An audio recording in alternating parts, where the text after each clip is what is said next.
ఇదని అదని ఇష్టం వచ్చిన చిల్లర ప్రచారం. 94,000 కోట్లు ఖర్చు అయితే 1,00,000 కోట్ల కుంభకోణం అంటాడు ఒకడు.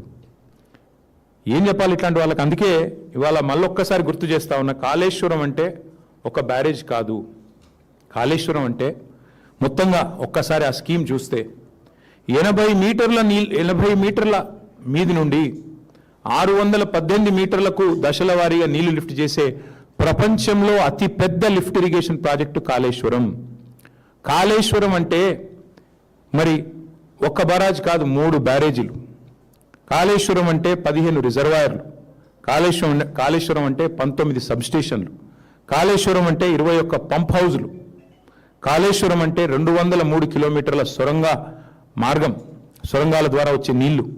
కాళేశ్వరం అంటే 1531 కిలోమీటర్ల గ్రావిటీ కెనాల్స్. కాళేశ్వరం అంటే 98 కిలోమీటర్ల ప్రెషర్ మెయిన్స్. కాళేశ్వరం అంటే 141 టీఎంసీల స్టోరేజ్ కెపాసిటీ కాళేశ్వరం. ఇదన్నిటి సమాహారం కాళేశ్వరం. ఒక 100 కంపోనెంట్లు ఉంటే అందులో ఒక కంపోనెంట్ మేడిగడ్డ బరాజ్. ఆ మేడిగడ్డ బరాజ్కైన ఖర్చు ఎంత? 3,800 కోట్లు. 3,800 కోట్లలో మొత్తం 85 పిల్లర్లు ఉంటే, 85 పియర్స్ ఉంటే ఆ మేడిగడ్డ బ్యారేజ్లో 2 కొంత నష్టం జరిగింది. అందులో కూడా కుట్ర ఉందనేది ఈరోజు కూడా నా వాదన. దాన్ని కూడా ఊరికనే కుంగలేదు. అది ఖచ్చితంగా ఈ దుర్మార్గులే ఏదో చేసి ఉంటారని నేను మొదటి చెప్పాను, ఇప్పుడు కూడా చెప్తున్నా. భవిష్యత్తు అది కూడా తేలుతుంది. భవిష్యత్తులో నిజం నిలకడ మీద తేలుతుంది అన్నట్టు అది కూడా తేలుతుంది. 85 పిల్లర్లు 3,800 కోట్లు ఖర్చు అయిన ఈ బ్యారేజ్లో, మేడిగడ్డ బ్యారేజ్లో సరే 2 పిల్లర్లు కుంగినాయి.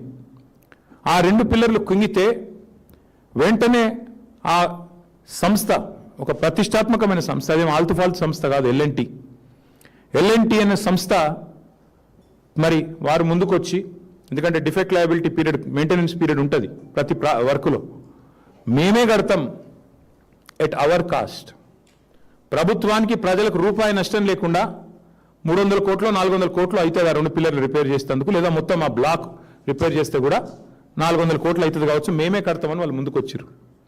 అంటే 94,000 కోట్ల ప్రాజెక్టులో మేడిగడ్డ బ్యారేజు 3,800 కోట్లు ఖర్చు అయితే అందులో ఆ 2 పిల్లర్లను, ఒక బ్లాక్ మొత్తం చేయాలంటే, మళ్ళీ తిరిగి నిర్మాణం చేయాలంటే 400 కోట్లు.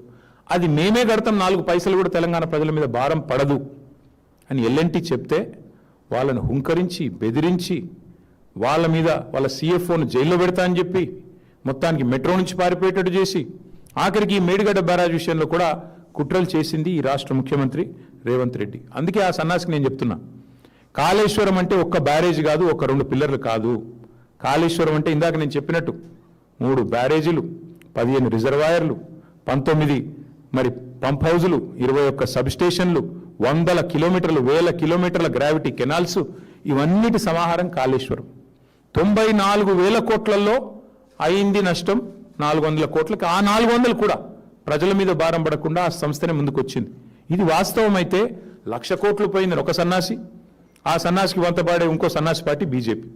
అందుకే మేము అనేది, ఇవాళ దుర్మార్గమైన ప్రచారం చేస్తూ ఈ పొలిటికల్ మైలేజ్ కోసం, మమ్మల్ని డ్యామేజ్ చేయడం కోసం దారుణమైన ప్రచారం చేశారు.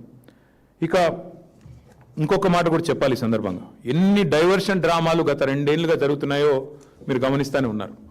విద్యుత్ కమిషన్ అన్నారు, అది ఎక్కడ పోయింది ఎవరికి తెలియదు. ఇప్పుడు వాళ్ళకు కూడా అర్థమైపోయింది, ఆ కమిషన్లో పనిచేసిన జడ్జి గారికి, కమిషన్ వేసిన వాళ్ళకి అందరికీ అర్థమైంది అందులో ఏమీ లేదు తప్పని. దాన్ని ఎక్కడ పాడేశారో ఎవరికి తెలియదు. ఇవాళ ఈ ఘోష్ కమిషన్ రిపోర్ట్ సంగతి కూడా తేలిపోయింది. అట్లాగే ఇంకో 2-3 ఉన్నాయి కదా ప్రచారంలో, ఏదేదో ఇదవుతుంది అదవుతుంది అని, వాటి సంగతి కూడా తేలిపోతుంది. నిజం నిలకడ మీదనే తేలుతుంది, నిజం ఖచ్చితంగా నిలకడ మీద తేలుతుంది. ఇవాళ తెలంగాణ ప్రజలు అర్థం చేసుకోవాలని నేను కోరుతా ఉన్నా. అట్లాగే ఇవాళ కాళేశ్వరం అనే ప్రాజెక్టు, అది మేడిగడ్డ కాదు, నిజానికి అది మేటిగడ్డ. అల్టిమేట్గా మళ్ళీ కాళేశ్వరమే ఇవాళ కల్పతరువుగా ముఖ్యమంత్రికి బుద్ధి తెచ్చే విధంగా, మొన్న ఈ సంవత్సరం కరువు ఉందంటే మళ్ళీ ముఖ్యమంత్రి కూడా అక్కడికి పరిగెత్తుకుని పోయి ఆ 2 పిల్లర్లను రిపేర్ చేస్తా అని చెప్పక తప్పని అనివార్యత కల్పించింది కాళేశ్వరం ప్రాజెక్టు. కాబట్టి మేము అనేదల్లా ఒకటే, కాళేశ్వరం కంపోనెంట్లను వాడుకుంటూనే